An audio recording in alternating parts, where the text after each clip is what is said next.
شاہ روم نے ابو سفیان سے کہا، میں نے تم سے پوچھا تھا کہ اس رسول کے ماننے والے بڑھ رہے ہیں یا گھٹ رہے ہیں؟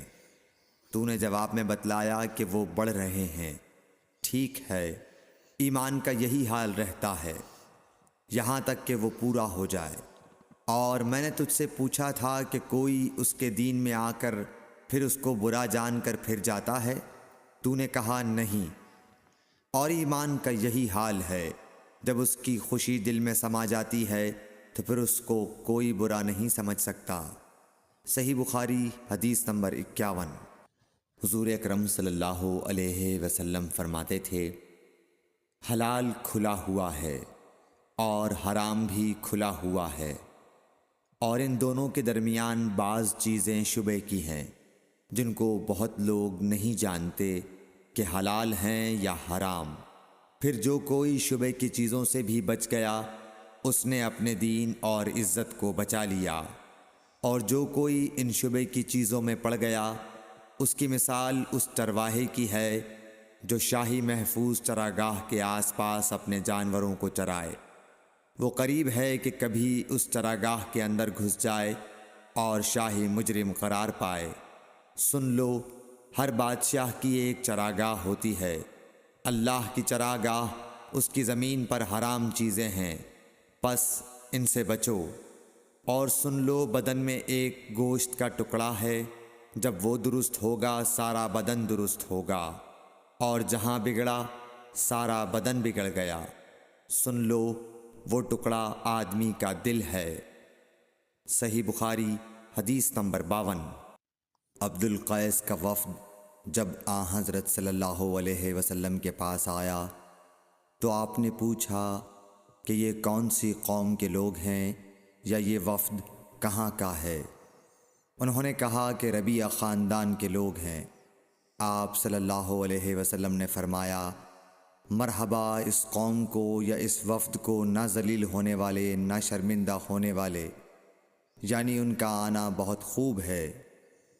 وہ کہنے لگے، اے اللہ کے رسول صلی اللہ علیہ وسلم، ہم آپ کی خدمت میں صرف ان حرمت والے مہینوں میں آ سکتے ہیں، کیونکہ ہمارے اور آپ کے درمیان مضر کے کافروں کا قبیلہ آباد ہے۔ پس آپ ہم کو ایک ایسی قطعی بات بتلا دیجئے جس کی خبر ہم اپنے پچھلے لوگوں کو بھی کر دیں جو یہاں نہیں آئے، اور اس پر عمل درآمد کر کے ہم جنت میں داخل ہو جائیں۔ اور انہوں نے آپ سے اپنے برتنوں کے بارے میں بھی پوچھا۔ آپ صلی اللہ علیہ وسلم نے ان کو 4 باتوں کا حکم اور 4 قسم کے برتنوں کو استعمال میں لانے سے منع فرمایا۔ ان کو حکم دیا کہ ایک اکیلے خدا پر ایمان لاؤ۔ پھر آپ صلی اللہ علیہ وسلم نے پوچھا کہ جانتے ہو ایک اکیلے اللہ پر ایمان لانے کا مطلب کیا ہے؟ انہوں نے کہا کہ اللہ اور اس کے رسول ہی کو معلوم ہے۔ آپ نے فرمایا کہ اس بات کی گواہی دینا کہ اللہ کے سوا کوئی معبود نہیں، اور یہ حضرت محمد صلی اللہ علیہ وسلم اس کے سچے رسول ہیں، اور نماز قائم کرنا اور زکوٰۃ ادا کرنا اور رمضان کے روزے رکھنا، اور مال غنیمت سے جو ملے اس کا 5واں حصہ مسلمانوں کے بیت المال میں داخل کرنا۔ اور 4 برتنوں کے استعمال سے آپ صلی اللہ علیہ وسلم نے ان کو منع فرمایا، سبز لاکھی مرتبان سے، اور کدو کے بنائے ہوئے برتن سے، لکڑی کے کھودے ہوئے برتن سے، اور روغنی برتن سے، اور فرمایا کہ ان باتوں کو حفظ کر لو اور ان لوگوں کو بھی بتلا دینا جو تم سے پیچھے ہیں اور یہاں نہیں آئے ہیں۔ صحیح بخاری حدیث نمبر 53۔ حضرت صلی اللہ علیہ وسلم نے فرمایا، عمل نیت ہی سے صحیح ہوتے ہیں یا نیت ہی کے مطابق ان کو بدلہ ملتا ہے، اور ہر آدمی کو وہی ملے گا جو نیت کرے گا۔ پس جو کوئی اللہ اور اس کے رسول کی رضا کے لیے ہجرت کرے اور اس کی ہجرت اللہ اور اس کے رسول کی طرف ہوگی، اور جو کوئی دنیا کمانے کے لیے یا کسی عورت سے شادی کرنے کے لیے ہجرت کرے گا تو اس کی ہجرت انہی کاموں کے لیے ہوگی۔ صحیح بخاری حدیث نمبر 54۔